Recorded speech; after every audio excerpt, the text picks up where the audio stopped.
Hey, it's Isabella Taylor, Australia's youngest interviewer here, and welcome to the Inspired By podcast. Do you wake up excited to start your day? I've been an inspirational story chaser since I was 6 years old.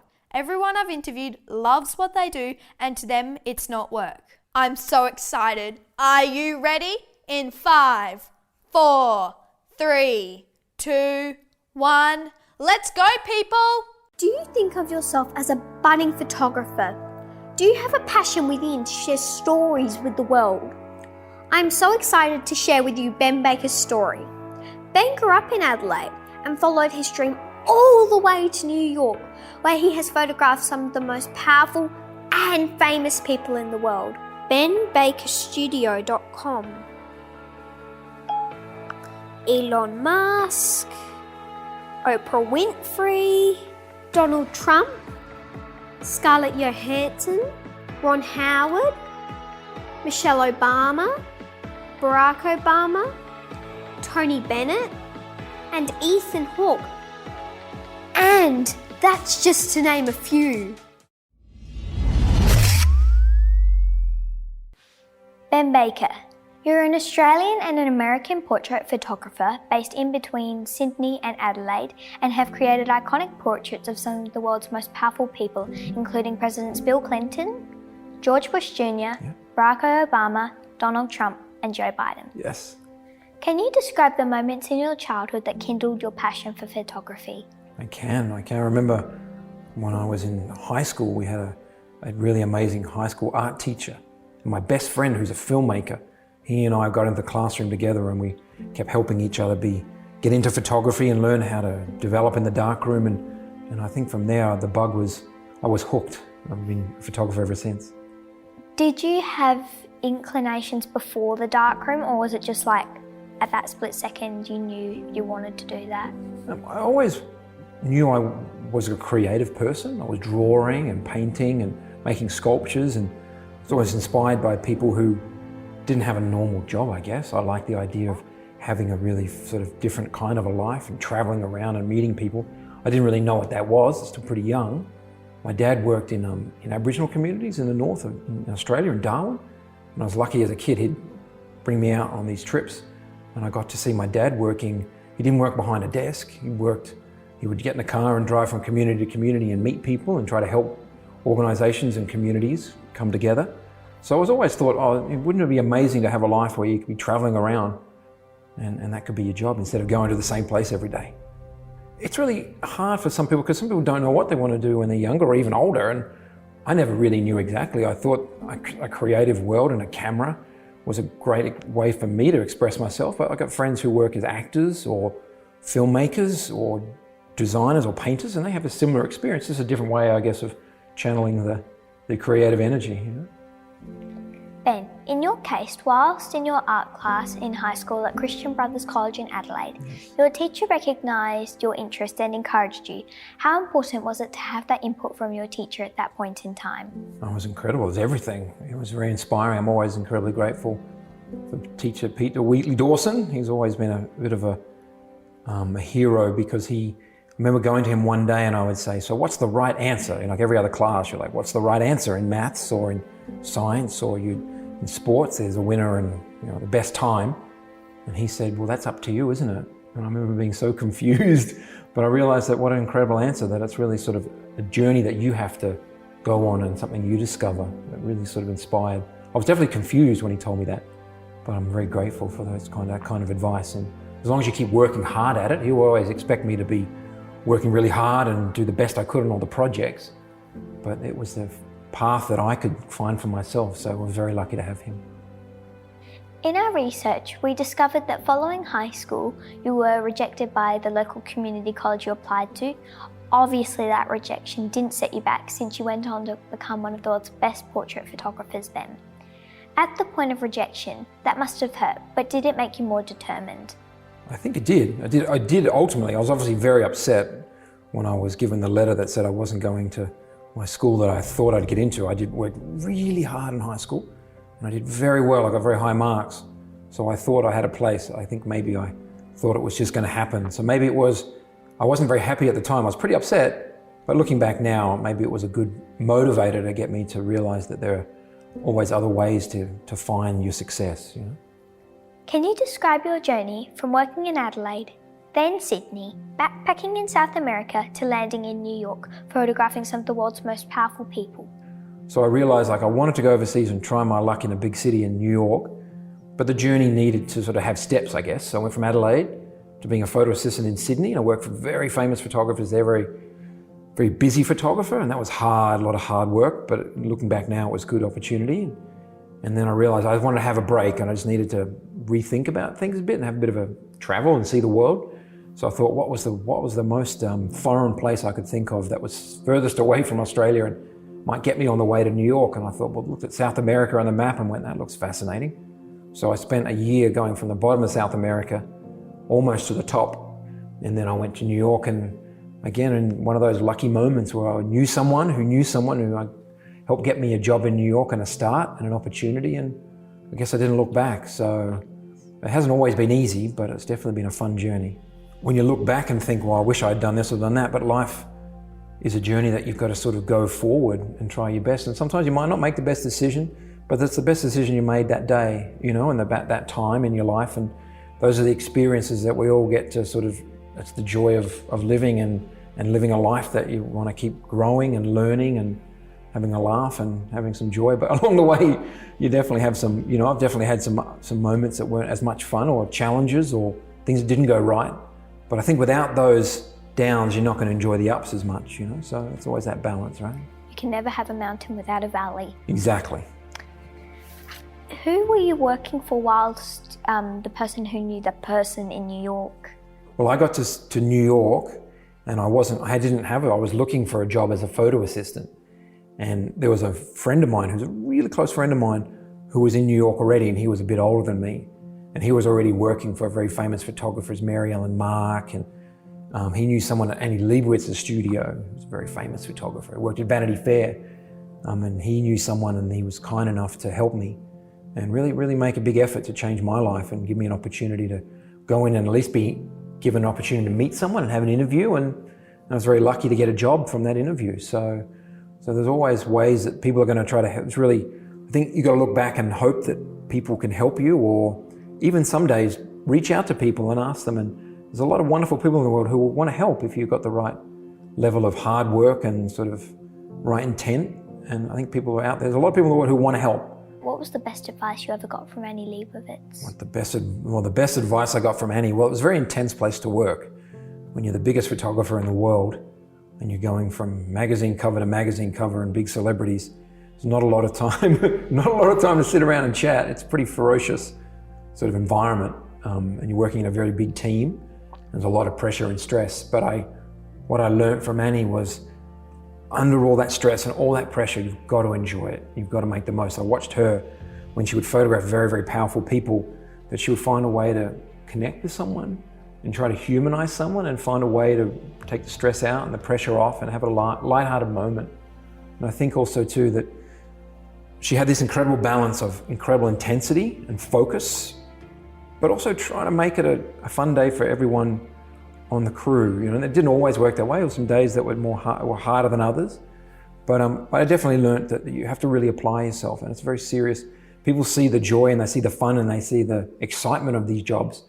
But like every job, it's a very serious job, and you've got to wake up every day with a very serious attitude, you know, enjoyable attitude, but you've got to believe that you can make a great picture that day, and you've got to believe every day that you can. So I'm really lucky to have sort of watched a bit of a master at work. Learning to be a photographer, you've got to make mistakes.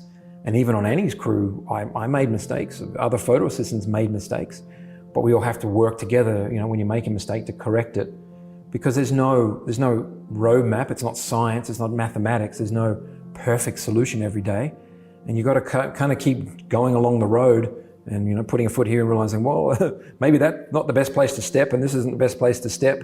You know, I don't mean that in literal place to step, but that might be the best choice of where to put the light, or where to put the camera, or maybe you're not getting along with your subject and you've got to figure out all the way to keep working. And Annie was really good at sort of working along the way and always having a plan, but being willing and open that plan can suddenly change, because good things can happen as much as a challenging thing. It really caught my attention in my research a quote of Irving Penn's, quote, "I may not have style, but I know when a photograph has guts," end of quote. Ben, do you experience a similar emotion immediately after you've taken a photo? I do. I think that's a really powerful quote. Great research. He's one a hero of ours, of so many photographers, because he found a really beautiful way of connecting with people and documenting that. Besides being a master technician and a master photographer, and his pictures are beautiful, but he had this amazing way to connect with humanity, and I think that's the moment. I've had so many photographs where I've gone in and I've got all the tricks and the toys and the tools and the fancy cameras, and the picture doesn't feel right. And then some days I've just taken a picture and it's the most simple and the most stripped back and the most basic, and there's this amazing connection between people. My job is not just to take a great picture and have a picture that people are proud of or everyone likes, is that the act or the process of photographing someone and the time you get to spend with someone is really lucky. I'm really lucky and grateful, and it's a precious little window that I get to spend with all sorts of people, not just famous people and powerful people, but all sorts of people around the world. It's the camera gives you this amazing window into people's lives. Of all the images you have captured during your career to date, is there one that you consider to be magical? There is one picture that I think was the most important and pivotal in my career that people paid attention to, as I got to photograph the then Senator Barack Obama. Obviously went on to be the president, and it's a photograph of him outside pointing in the camera. And it was one of these magical moments that everything came together, and it wasn't a scripted moment, it wasn't a structured moment, it was just a moment of him and I together walking out of a room. He was about to get in a car, and he came over and he put his finger about 3 inches from the lens, and we shared this very, very quick, fleeting moment. And I remember knowing immediately something magical had happened, but I had to run inside and quickly get the pictures on the computer. And that night I had to fly to Paris for work on another project.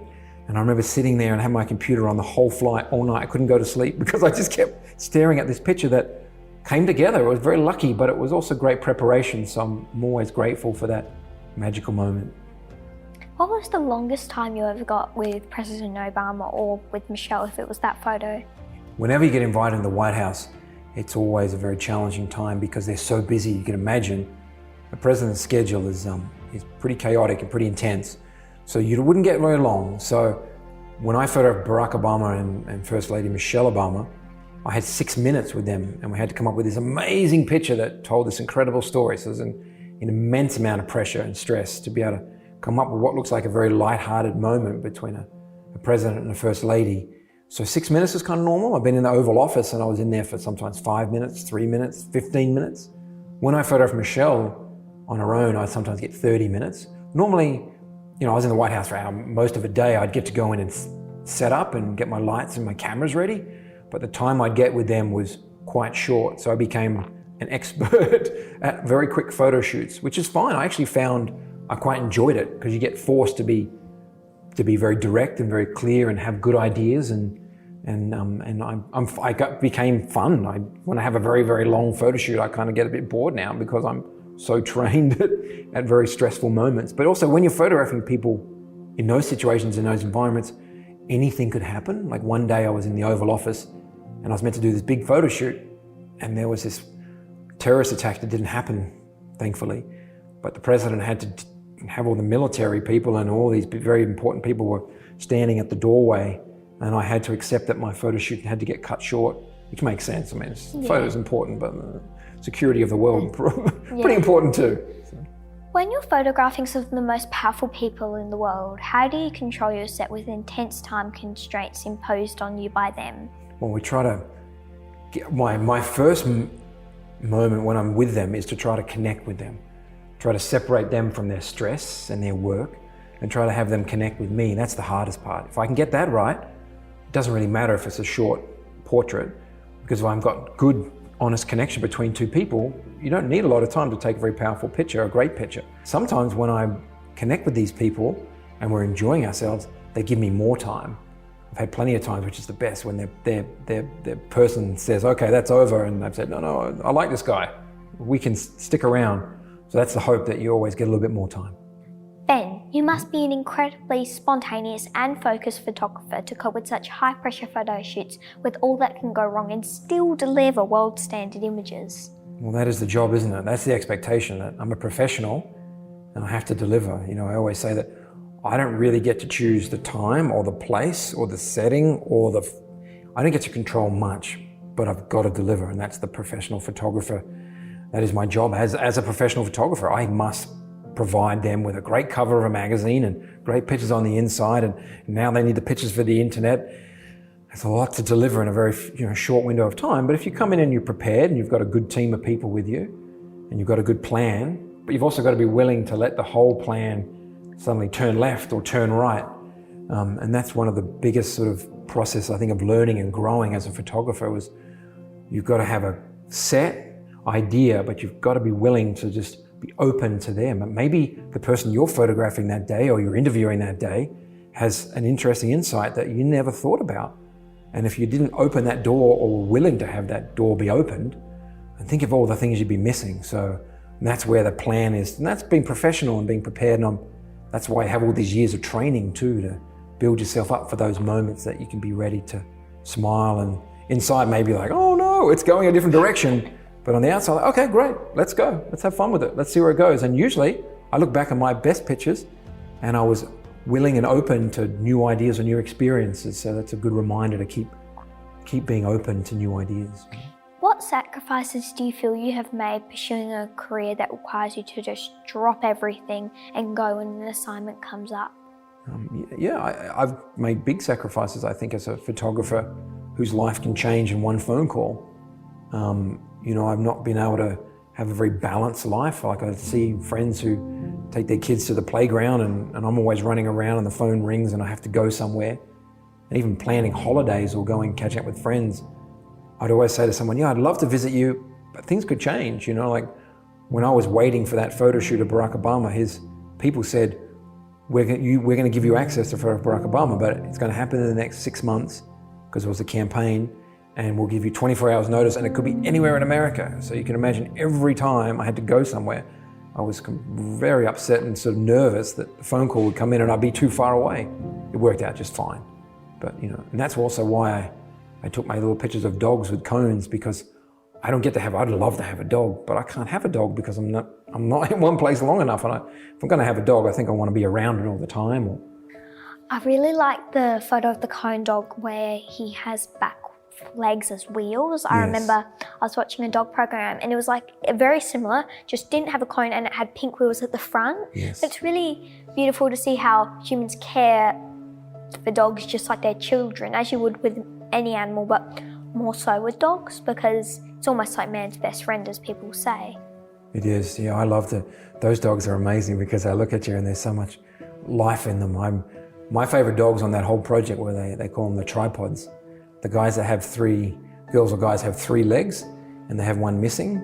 And there were times when I would just be walking down the street with them photographing and they were fine. They were running around with 3 legs and they just kept hopping around. And they didn't really seem to care. They were fine. They were really happy. It was a really great reminder, I think, as people, because sometimes our day's not perfect or our life's not going how we want it to get and we get upset and angry. And then this dog's got 3 legs and it's running around, happiest dog in the world. So it's a good lesson. With the fading of photography as we have known it from post-war to now, are you delving deep into your creative mind to reinvent what you aspire to deliver of your craft moving forward?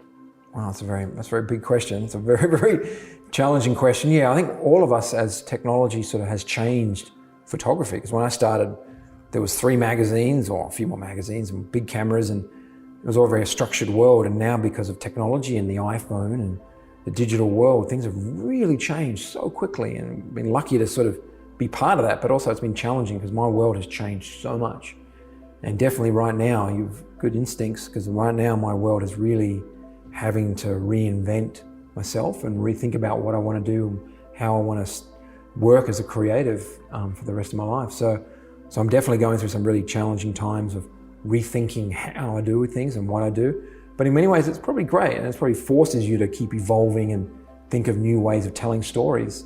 And there's so many great opportunities out there. People have TikTok channels and all these different channels, and they can talk to anyone in the world at any time, and they never got to do that before. Obviously it makes it a bit daunting because there's all these ways that things can be challenging, but I think it's fun. I think it's great. But yeah, I'm definitely rethinking. I'm doing more movie work and video work and stills work. At the core, at the end of the day, I'm a storyteller, and I'm a storyteller about people. And I think I picked up a camera and I found that was my best way to tell those stories. But I'm really excited to tell stories in other ways. So even though it's challenging and hard, and sometimes I wished, why couldn't I just keep doing what I'm doing? This is the world we're living in now, so it's our job to keep finding new ways to sort of express ourselves. So yeah, it's definitely right now, it's a pivotal time, but I think in a few years we'll have a better idea. Are you working on any special projects at the moment that you think could open up new doors to reinventing yourself? I am, and now I'm actually working, every time I do a series of portraits, I'm always doing a little film interview. It's fantastic to see your show, and I'm learning a lot by seeing how you're working as well, and how I get to interview people and tell stories. So I'm trying very hard to add things to what I do. So I'm writing stories. I've done a creative writing, done studies and doing written word and the moving image, and I'm teaching myself to be an editor and all these different things that I never thought I'd do before. I thought I'd be a photographer forever.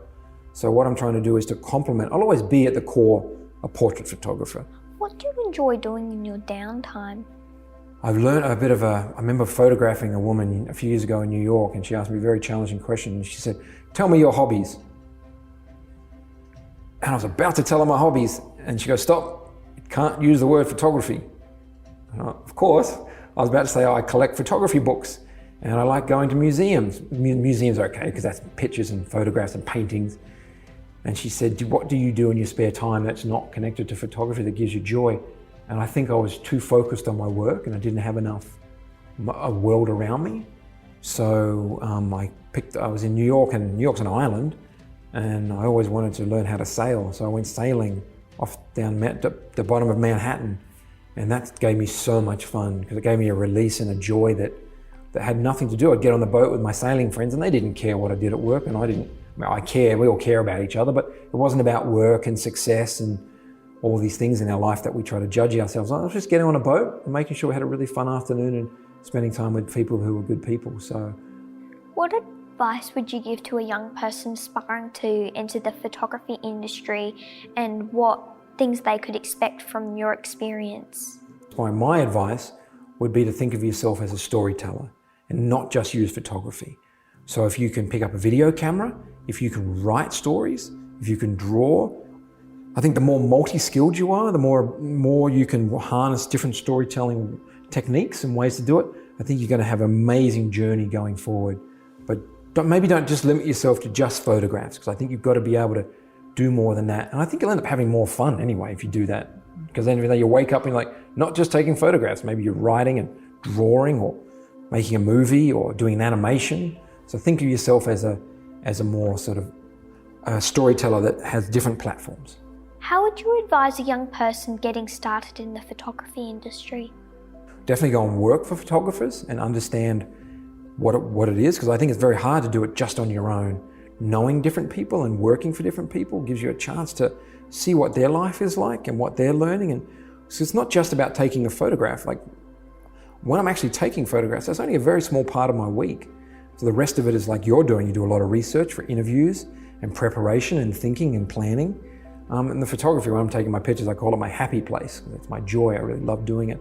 But I think if you can go to a good school, maybe learn, I think it's great that people go to university or have photo assisting years, and just be a bit patient, because if you're going to be good at something, it's going to take a long time to be good at something, and realize that even though we're sort of in this world right now where things happen so quickly and we have news, Instagram and TikTok and all these things moving so fast, being skillful at something takes a long time.